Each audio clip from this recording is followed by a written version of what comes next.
Welcome back to the On the Money YouTube channel. I'm Ryan Wheelis.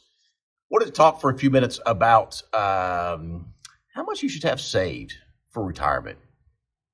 Fidelity recently did a study talking about how much you need to retire, and they have a guideline that says by the time you're age 67, you need to have 10 times your annual income saved. So if you make $100,000 a year, you need to have $1 million saved at 67. If you make $250,000 a year, you have $2.5 million saved at 67. So how do you know if you're on track and kind of some milestones to get you in the right frame of mind and get some confidence in that you're saving the right amount of money? Well, I did some calculations here, super simple. And this started at age 30. And we have somebody putting away $15,000 a year into their 401k. Now, this can include a contribution this person's making on their own. It can also include an employer match. So $15,000 a year compounded forward, starting at age 30 up until age 50 would yield an approximate amount of $600,000 in the 401k, assuming a 6% growth rate. So at 50, you should have 6 times your annual salary saved, so $600,000. So if that's where you are, you're in good shape. Keep doing what you're doing, keep saving that same amount of money, and you will get to that $1 million mark at age 67. A couple of things though. What if I'm not there? What if I'm behind? What are some things that I can do? Well, the first thing you can do is understand this. You may not retire at 67. You may retire at 68, 69, or even 70 years of age, all right? Nothing wrong with that, by the way. And it's mind-boggling to me when we build out a written comprehensive financial plan for clients, prospective clients that watch a channel like yourself. When you work another year, even 2 years, even 3 years longer, how exponentially the long-term probability of success increases for your overall plan. So don't feel bad.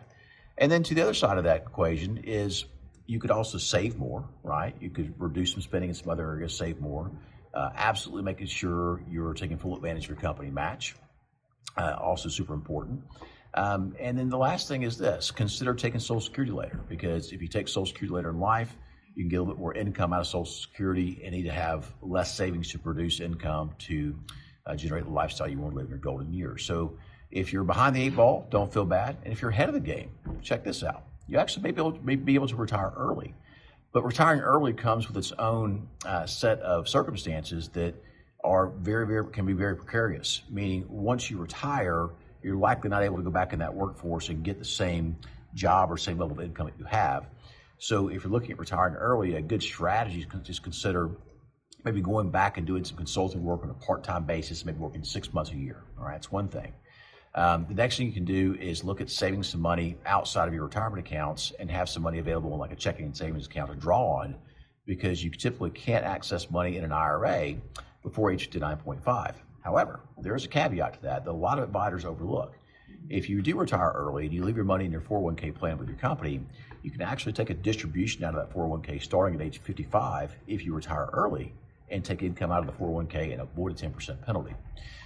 The risk of retiring early, though, is you've got a long way to go. We don't have a crystal ball. We don't know how long we're going to live. There's medical technology around today that hasn't been there in the past. It can keep us alive and healthy for many, many years to come. So depending on where you are, understand that if you're behind the 8 ball, it's okay. It's not too late. There's things you can do to get caught up, all right? Again, consider saving more, possibly increasing rate of return on portfolios, consider taking Social Security later, and retiring a little bit later. And if you're someone who has done a better job and you're ahead of the game, you may be able to consider retiring early, all right? So folks, the Fidelity Study is pretty awesome. Really talked about some key takeaways being that you should have 10 times your annual salary saved by age 67. They did age 67, by the way, because you take Social Security at age 67 to get your full benefits. And if you're at 50, you should have at least 6 times your annual salary saved. So just some guidelines and general rules of thumb about where you should be in your process to save money for retirement. Thanks so much for tuning into the channel. I'm Ryan Wheelis. We'll see you next time.